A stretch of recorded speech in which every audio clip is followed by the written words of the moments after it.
uma grande alegria a gente poder estar aqui e poder estar, então, compartilhando com vocês, nos ajudando. A ideia é que a gente seja uma base de apoio umas para as outras. Mas nós tivemos por volta de 150 inscritas, né, de diversos lugares. Nós temos pessoas com filhos em diversas fases, né? Então a gente pode estar uma acrescentando na vida da outra. A gente já está com o encontro marcado para o dia 13 de novembro, e o nosso tema vai ser quem é o FTC, e a gente vai falar um pouquinho sobre a identidade, né, desse filho de terceira cultura, e a gente vai ter alguns testemunhos de filhos de terceira cultura que já estão adultos. Nós vamos ter aí Rafael, a Rebeca e o Timóteo. Nós vamos ter 3 filhos de terceira cultura adultos que vão vir falar para nós e vão responder perguntas para nós, né? Às vezes a gente fica com dúvidas, o que a gente tem que fazer, o que é melhor, como eles estão nos vendo como pais, como a gente apoia da melhor forma. Então vai ser uma bênção nesse dia a gente poder trabalhar esse tema. E no dia 4 de dezembro vai ser o nosso último encontro desse ano. Nós vamos falar sobre perdas e ganhos na vida transcultural de uma família. Eu queria falar rapidamente um pouquinho sobre o nosso encontro CMM, como que aconteceu, como que surgiu, né? Então, tem gente me perguntando, o que é CMM, né?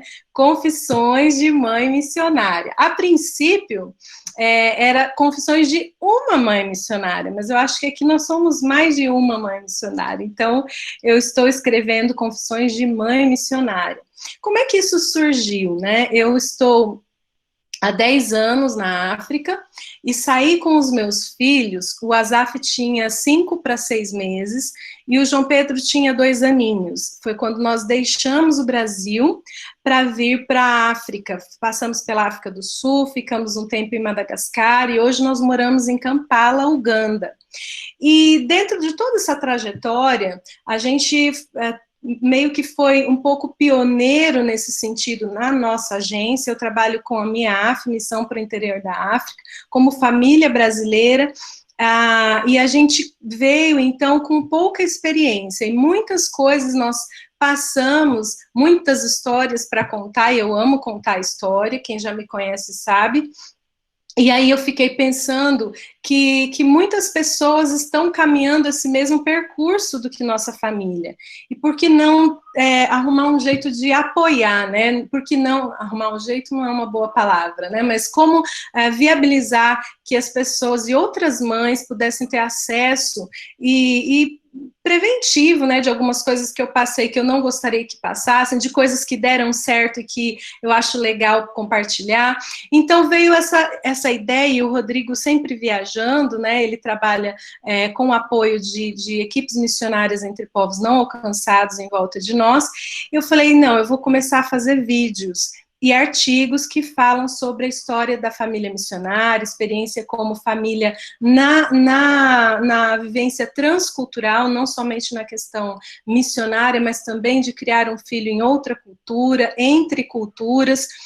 Mas eu fiz, então, um canal, né, Valesca Petrelli, Confissões de uma Mãe Missionária, que tem lá um monte de playlist falando sobre quem é o filho de terceira cultura, quem é filho de missionário, algumas dicas de quem está saindo do Brasil, e foi assim que começou, escrevendo artigos. Aí hoje a gente já tem um podcast, e eu falei assim, sabe de uma coisa? Tem muita mãe aí que tem muita experiência e que pode compartilhar também. Que tal se a gente fizesse um encontro e a gente fizesse um canal de trocas, né, de experiências, com tópicos, com temas, que a gente pudesse discutir, crescer juntas. E aí veio no meu coração, então, essa questão do encontro CMM, da gente poder abrir, então, essa possibilidade para ver mais trocas entre mães que têm essa experiência transcultural. E foi assim, gente, que surgiu o CMM. Eu sou Valesca Petrelli, sou mãe do João Pedro Petrelli, ele tem 13 anos, o Asaf tem 10 anos, esposa do Rodrigo. A gente trabalha na área de cuidado e capacitação dos nossos missionários. Mas essa foi um pouquinho de mim, só para você conhecer. Eu queria compartilhar com você o seguinte, de forma bem breve, antes de passar a palavra para a Jen, que nosso tempo já está correndo. Esse versículo todo mundo conhece, né? E geralmente quando a gente vai falar em grupos de mulheres, ele sempre vem, a beleza é enganosa e a formosura é passageira, mas a mulher que teme ao Senhor será elogiada, né?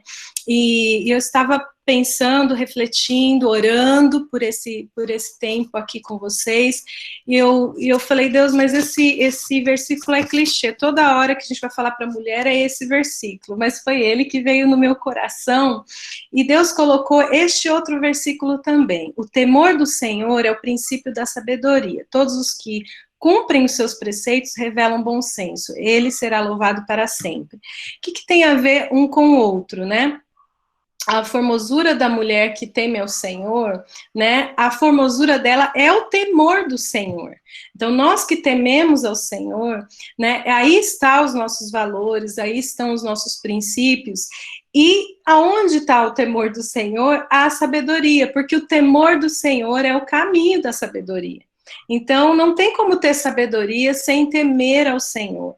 E o que é a sabedoria, né? Quando a gente consegue cumprir, então, os conhecimentos que o Senhor nos dá, não só ouvir, mas a gente consegue, na prática, aplicar tudo isso, né? E muita gente está buscando, assim como eu estou buscando, mais sabedoria, mais conhecimento, para que a gente possa, então, educar os nossos filhos, ajudar os nossos filhos a serem bênção, a crescerem saudáveis, numa família funcional e nessa transculturalidade. Mas é aí que começa a nossa sabedoria, né? No temor do Senhor, e aí a gente vai estar juntas, então, caminhando em sabedoria. Então, que a gente possa ouvir hoje a palavra que o Senhor tem para nós, de Jane. Deixa eu stop aqui para a minha tela. Eu quero convidar Jane para estar assumindo, então, a gente está orando por ela. Muito obrigada, Valesca. E que incrível ver todos vocês, não é? Dá um oi para todo mundo. Você orou por mim. E Alice e eu temos trabalhado juntos agora, acho que é 11, indo para 12 anos.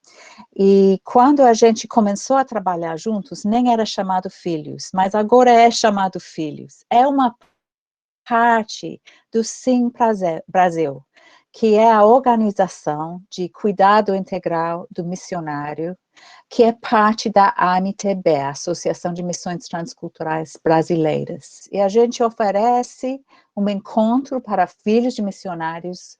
Normalmente, a gente oferece num encontro presencial, uma vez por ano, por adolescentes de 14, 15 anos para cima. E, na verdade, a gente fala que a idade é 16 anos para cima, mas se teve experiência transcultural, podem ir com menos idade. E até 20, 25, 28, vai. E a gente faz esse encontro. E também a gente oferece o que a gente chama de capacitação para pessoas que querem entender mais sobre como cuidar de FMs. E a gente está usando já algumas siglas, e a Valesca falou um pouco sobre isso, sobre o que é um FM e um pouco sobre o que é um FTC. E realmente, o autor David Pollack e a Ruth Van Hyken, no livro sobre filhos de terceira cultura, fala que um filho de terceira cultura é uma pessoa que passou uma parte significante de seus anos de desenvolvimento fora da cultura nativa de seus pais. Então, pode ser que uma criança vai junto com seus pais para uma aldeia indígena no Brasil, ou para trabalhar com pesquisadores, ou com pessoas de outras culturas dentro da própria Brasil, mas também os que vão para fora do país e que estão na África, na Ásia e em outros lugares. Eles estão experimentando uma cultura nova. E, ainda que alimentos de cada cultura possam ser assimilados pela experiência de vida do FTC, seu senso de pertencimento está no relacionamento com outras pessoas que têm uma experiência parecida com a sua. Não é que ele pega uma e pega outra, e assim faz uma mescla, e essa cultura é a terceira cultura. Não é bem assim, não. É que ele entende uma, entende outra, e entende pessoas que também são de outras culturas. E tem uma afinidade com essas pessoas. Então, ele é um filho de terceira cultura por causa disso. E não é necessariamente um filho de missionários, MFM, porque pode ser, como a Valesca já falou, filho de militar, filho de embaixador. Então, nós temos esse grupo de pessoas que a gente chama de filho de terceira cultura. E eu já vi no chat que alguém colocou que é FM, FTC, e já agora pai de FMs, ou mãe de FMs. E realmente, um FTC pode ser um FTC adulto, né? Não é uma criança, necessariamente. Cresce, mas ainda tem esse entendimento de terceira cultura. Espero que isso ajudou um pouco. Agora eu vou falar um pouco sobre quem sou eu, né? E isso foi eu com meu marido, Philip, e os meus 3 filhos, Luke, Becky e Catherine, uns 28 anos atrás. E nesse momento as crianças tinham 8, 6 e 4 anos. E nós mudamos para o Brasil. E como qualquer mãe, eu acho que eu tinha preocupações. Como que eles iam adaptar-se? Se eles iam aprender português? Como que ia ser a escola? Se eles iam fazer amizades? Todas as preocupações normais de qualquer pai ou mãe. E, com a graça de Deus, eles cresceram bem, aprenderam português, foram bem na escola, fizeram amizades, amaram o Brasil e até um certo ponto se tornaram brasileiros e agora são casados. 2 deles com filhos. O nosso filho, ele é missionário, casado com polonesa, morando na Polônia. Outra, a Becky, casado com inglês e agora morando na Inglaterra e também com filhos, 2 filhos. E a Catherine, a caçula, que também é casada agora. Essa foto foi tirada em 2016 e foi a última vez que nós estávamos todos juntos num lugar. É vida de missionário, né? É assim mesmo. E nessa foto você só está vendo 3 netos. E agora nós temos 4. Não é maravilhoso? Não é muito legal viajar, conhecer outros lugares, ter oportunidades de aprender outra língua? Sim, é. Até que todos os nossos filhos nos agradeceram por essa oportunidade e sabem que realmente enriquece as vidas deles. Mas tem desafios. E hoje nós vamos conversar um pouco sobre alguns desses desafios, só alguns. Porque a vida de uma FM é uma vida de mudanças. E muitas mudanças. Agora, mudanças, na verdade, são uma parte normal da vida. Né? A gente olha essas. O bebê se torna criança. Começa a ser independente. A querer ser independente. E quando a criança se torna adolescente, muda muita coisa. E quando o solteiro vai para casar? Gente, que mudança na vida. Todas essas fases de vida são transições. E são normais. Mas mexem com a gente.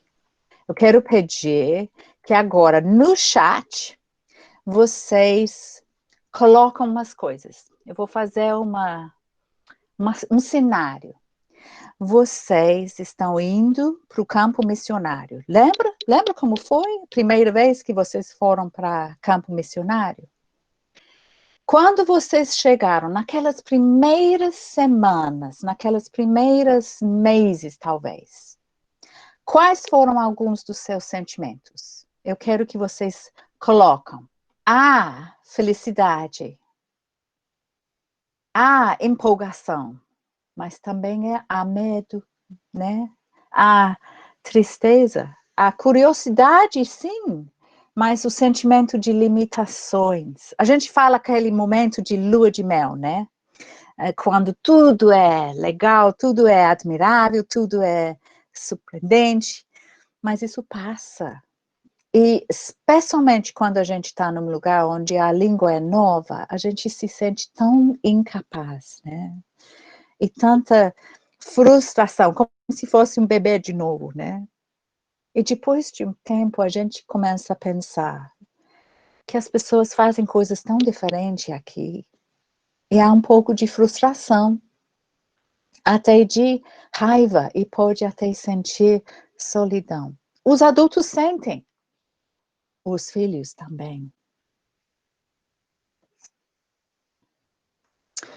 E junto com essas mudanças ou transições, sempre vem também as perdas. Eles não podem mais ver os avós, eles não podem ver os tios, não brincar com amigos ou colegas de escola, não subir a árvore que gostava, talvez até o cachorro tinha que ficar para trás. E essas emoções intensas são ativadas durante esse criar e quebrar de laços afetivos em cada transição. E esses momentos de quebrar laços doem muito. E podem levar a um sentimento de luto.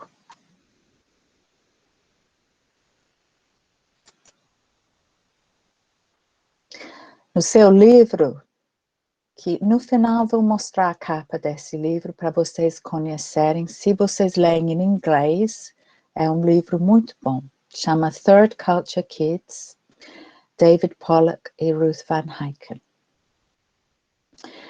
Eles falam, a realidade é que com cada transição há perdas. Mesmo quando existe um ganho maior. Realmente, mesmo que a criança vai ter a possibilidade de estudar em inglês e aprender inglês e aí ser fluente em inglês, é um ganho enorme, mas há perdas. Mesmo que vai poder explorar um país tão lindo e especial como o Brasil, e meus filhos adoraram, e tem memória de férias que a gente passou em lugares maravilhosos, mas mesmo assim, eles perderam a oportunidade de brincar com primos e primas, de conhecer os novos que nascem, de estar no casamento dos que casem. Há perdas. E não importa se percebemos que o futuro como algo bom, quase sempre deixamos algo de valor para trás. E nas perdas há luto. Mas uma coisa que a gente sente nessas mudanças é que afetam os relacionamentos. Já falei um pouco, né? O relacionamento com os primos não é igual depois de um tempo no campo. Muda. Relacionamento com amigos, colegas e especialmente aqueles que são como espelhos para nós. Pessoas que nos ajudam a nos entender melhor.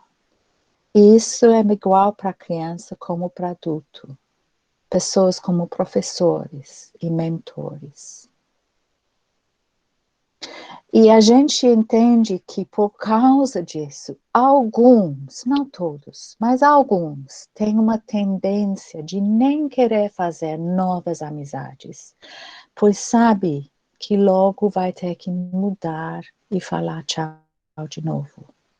Infelizmente, especialmente quando chega na idade de adolescência, isso possa acontecer.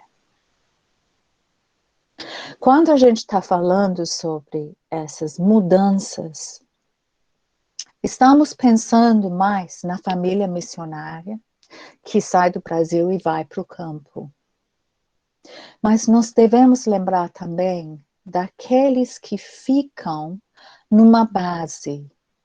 Quando tem uma base de preparo e as pessoas vêm para estudar, eu passei 16 anos trabalhando no CEM, no Centro Evangélico de Missões, e tem alguns alunos aí.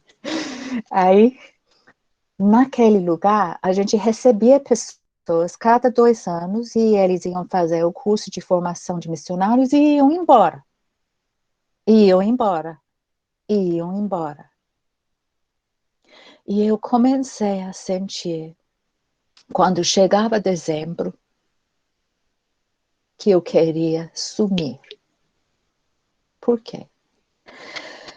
Porque ver as pessoas irem embora de novo dói. E eu sei que para mim começou a afetar a maneira em que eu ia receber a próxima turma. Não que eu não queria abraçar e receber bem, mas que eu ia tomar um pouquinho de cuidado nas amizades, porque fazer amizade com essas pessoas dói, porque depois eles vão embora. Mas eu confesso que Deus me fez de tal maneira que eu não consigo me segurar, e eu sempre acabo fazendo amizade. Mas dói. E para os filhos que ficam também no centro de treinamento, na base missionária, tem essas perdas. Dói. E quando o FM está no campo e lá ele se envolve com a cultura e ele começa a aprender a língua e ele gosta da língua, ele gosta da cultura, ele gosta da comida, ele gosta de andar descalço. Ele começa a sentir como se fosse mesmo daquele lugar, um nativo. Mas ele não é nativo, né?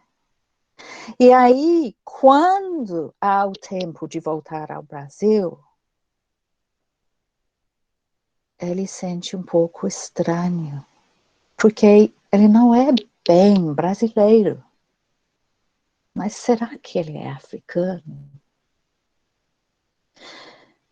Eu tive o privilégio de conhecer um rapaz que cresceu na África subsaariana. Ele cresceu em Moçambique, depois em Uganda.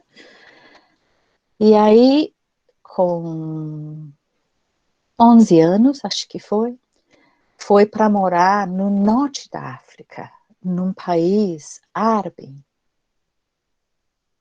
E quando ele estava lá, ele sentiu uma grande dificuldade, porque ele era brasileiro, mas de pele claro.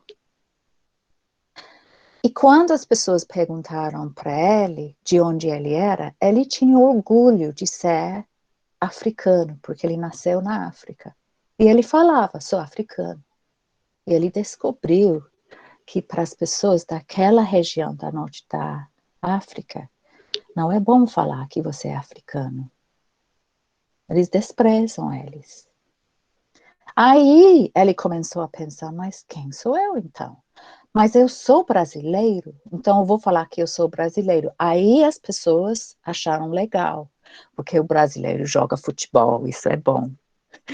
E aí ele começou a falar que era brasileiro. Quando adolescente e a família voltou para o Brasil, ele teve muita dificuldade, porque ele não se sentiu como brasileiro dentro da cultura do Brasil. a pergunta vem: quem sou eu? E há essa possibilidade de uma crise de identidade.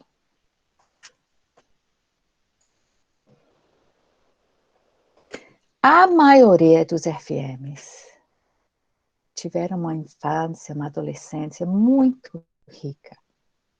E tenho grande saudade do campo quando eles estão de volta no Brasil.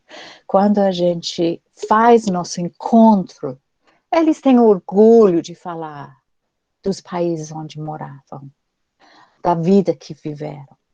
E muitos falariam que eu não trocaria a minha criação no campo por nada. Mas essa vida de mudança traz desafios mesmo. E por isso que hoje nós vamos conversar um pouco sobre como ajudar. A primeira coisa que eu falo quando começo a pensar sobre como ajudar um FM, um FTC, a dar conta dessas mudanças e transições, a coisa mais importante é a saúde familiar. Como que está a família? Cada indivíduo, sim, mas a família como unidade. Como que está a família emocionalmente, mentalmente, espiritualmente, fisicamente? É muito importante que a família esteja conversando um com o outro, brincando um com o outro, tendo tempo de descansar juntos, tendo relacionamento com Deus juntos, saindo para passear juntos. É essencial.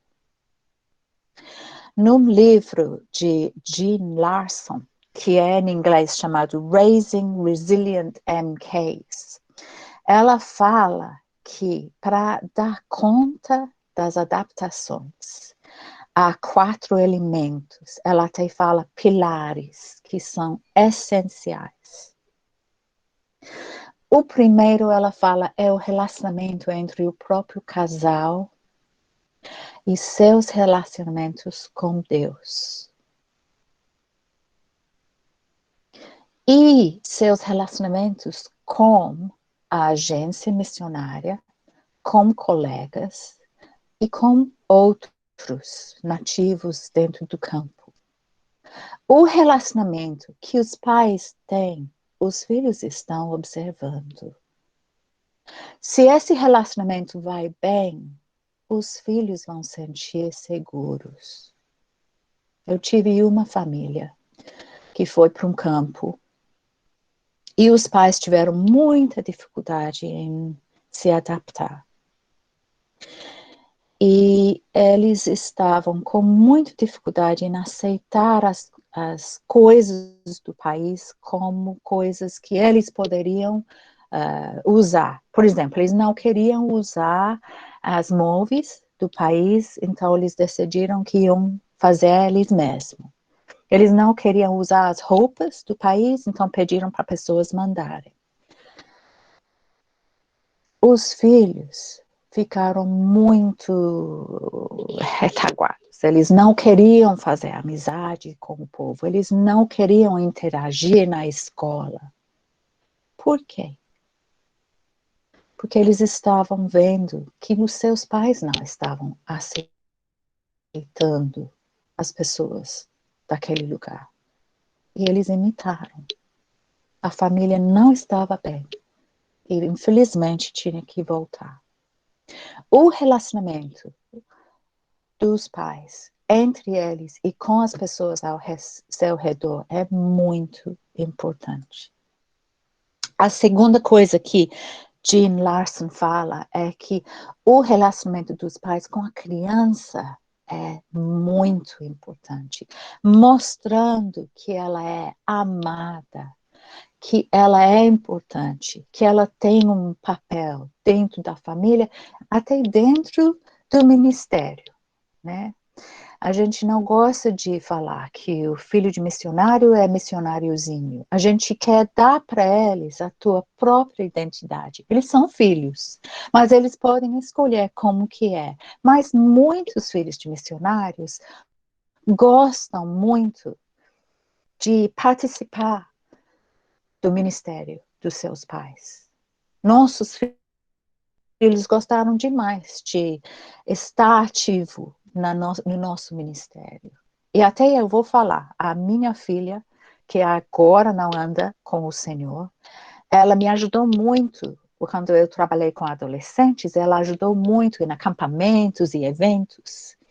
E agora ela trabalha com adolescentes. Ela é responsável no município dela para atuações com adolescentes. E ela fala, eu aprendi com minha mãe.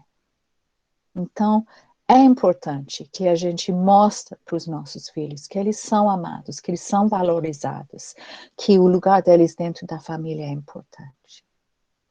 E mostrar o valor do ministério para eles. E mostrar a nossa fé. A gente tem que deixar os nossos filhos ver, quando nós estamos com dificuldade, a nossa vulnerabilidade. Nós temos que chorar quando é difícil, e orar juntos, e louvar a Deus, e agradecer quando Ele responde, para que eles aprendam. Então, essas coisas são muito importantes. E eu quero agora parar só por um momento. Ups, eu fui para frente. Só por um momento e pedir para vocês ter um momento de oração. Nós vamos ter só uns 5 minutos para vocês refletirem sobre esses pontos que eu mencionei. Sobre relacionamento entre casal, sobre relacionamento dos pais com a criança, sobre o mostrar o valor do ministério e mostrar a tua fé para as pessoas. Como que está a sua vida?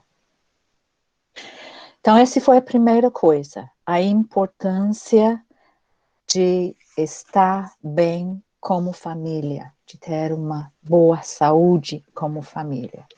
A segunda coisa é o preparo para cada mudança. A mudança quando sai do Brasil para o campo, a mudança quando sai do campo para voltar ao Brasil, quando sai de um campo e vai para outro campo. Cada vez precisa de um bom preparo. Um bom preparo com antecedência e bastante conversa. E a gente vai falar sobre quais as coisas que devemos conversar. Mas para os que não conhecem, nós temos um livrinho que pode ser usado com crianças de mais ou menos 6 a 10 anos, mas eu já vi pessoas usando com crianças de idades menores, porque se você faz junto com a criança, eles conseguem entender, e com crianças maiores, quando for apropriado, eles fazem junto com os irmãos mais novos. É uma apostila, e nessa apostila você vai ver algumas dessas coisas que a gente vai mencionar agora. Porque a gente precisa conversar sobre o chamado. Quando é preparando para ir para o campo, primeiro é sobre o chamado para o campo. Quando é para ir para o Brasil, para aquele tempo que a gente chama de lar. Lar é, porque todo mundo sabe que não é férias, né? Volta para o Brasil, não é férias. Mas a gente sabe que é importante. É um tempo de licença do nosso ministério normal e de atualizar a igreja e ter um momento de renovo para nós. Então, a gente fala de licença para atualização e renovo, ou lar. Então, quando estamos voltando para o Brasil, para o lar, também a gente tem que conversar com os filhos sobre por quê. Por que a gente está voltando? Não é só para visitar a vovó e vovô, é também para ver a igreja, conversar com a igreja, visitar a igreja. É importante falar sobre cada momento, por que que estamos fazendo, e por que que eles, como parte da família, vão juntos. Já ouvi várias vezes pais falando que um dos filhos não queria. E é difícil, mas a gente conversa com eles sobre a importância deles dentro da família e por isso que vamos juntos. Também, eu já falei isso, a gente conversa sobre o fato que mudanças são parte da vida. Eu gosto dessa imagem das árvores, né? No Brasil você não tem possibilidade de ver isso tanto, né? Especialmente o último, quando as árvores não têm folhas nenhum e tem a neve no chão. Isso é para os que moram em lugares mais frios. Mas as mudanças da árvore mostram que realmente a vida tem mudanças. E é bom conversar com os filhos sobre isso. Separar um tempo semanal para a noite da família, especialmente antes de uma mudança, para ter um tempo de compartilhar os sentimentos e deixar eles falar aquelas coisas que são positivas e aquelas coisas que são negativas.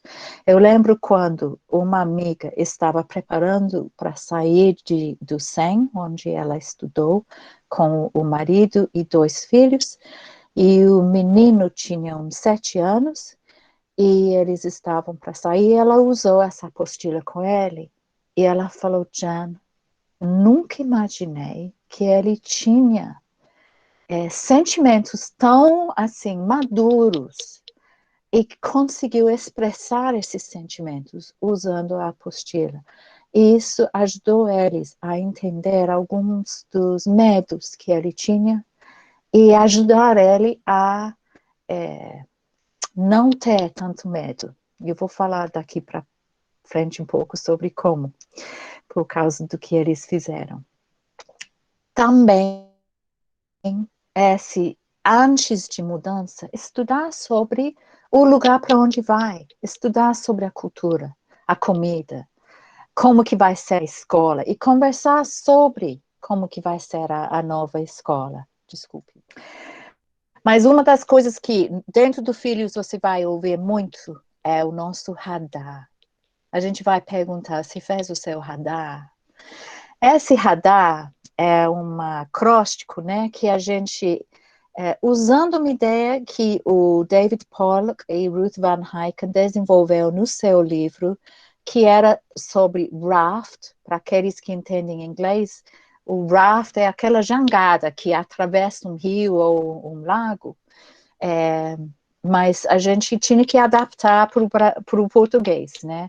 E a gente até acrescentou um pouco, mas ele ficou como radar, aquele aparelho que te ajuda a ir para frente, vendo os obstáculos e evitando ter problema com os obstáculos. Então a gente usa o radar. O que é o radar? O radar tem 5 elementos. O primeiro é o reconciliar-se.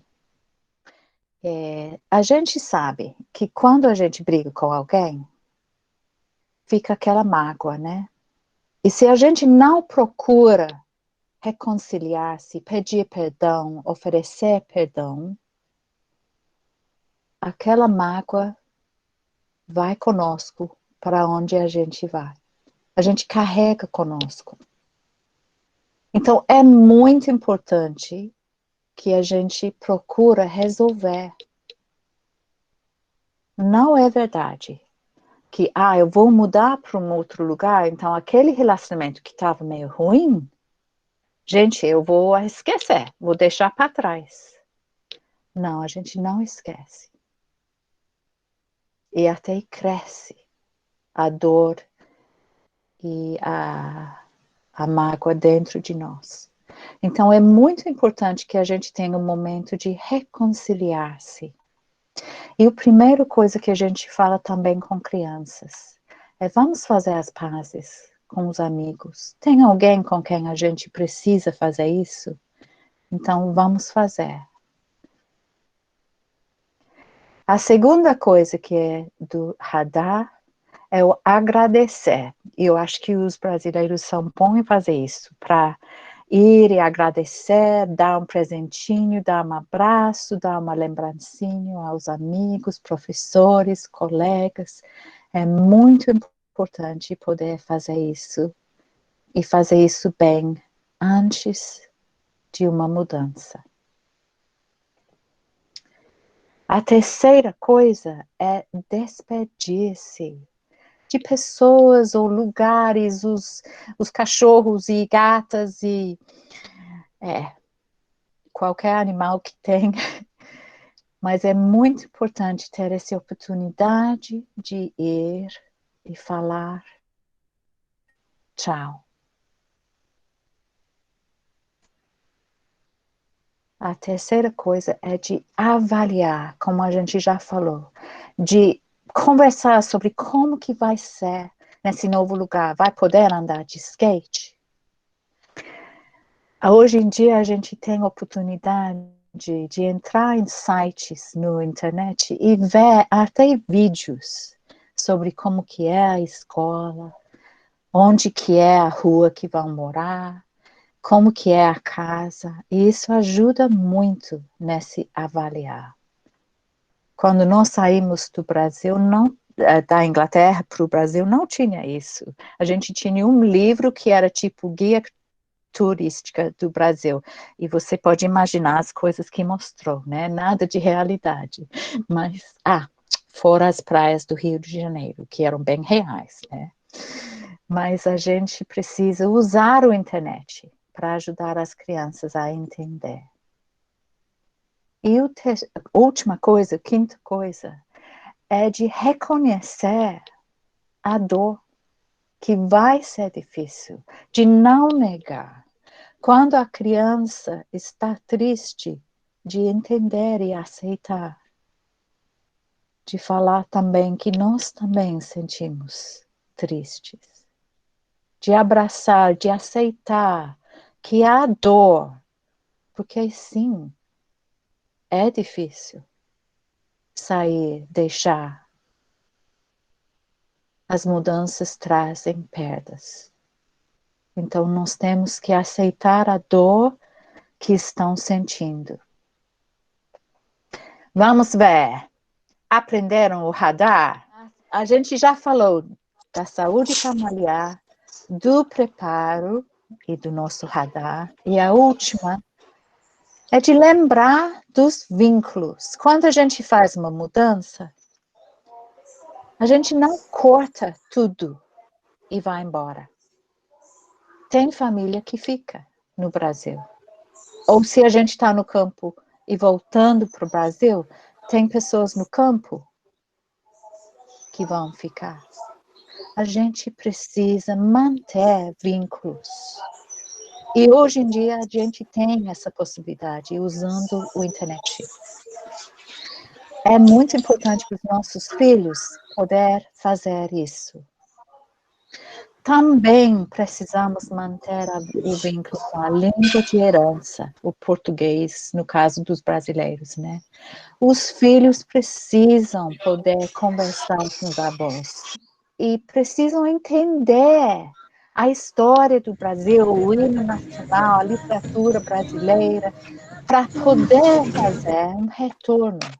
Porque, vamos ser honestas, o único país, hoje em dia a gente tem tantos problemas com visto, para conseguir visto, para entrar em país, para ficar em país, é muito difícil. O único lugar que sabemos que podemos ficar é o nosso país de passaporte. Então, se a gente precisa voltar ao Brasil, os nossos filhos precisam saber um pouco do Brasil, como que é a história, como que é a literatura, a música, é muito importante para manter um pouco da identidade brasileira dentro deles. Eu sei que alguns vão falar que tem mais de uma cultura na família. E então é necessário manter os 2 ou até os 3. O meu filho ele é inglês e a esposa polonesa, e eles moravam no Brasil. Era importante manter um pouco de cada nacionalidade para ajudar o filho.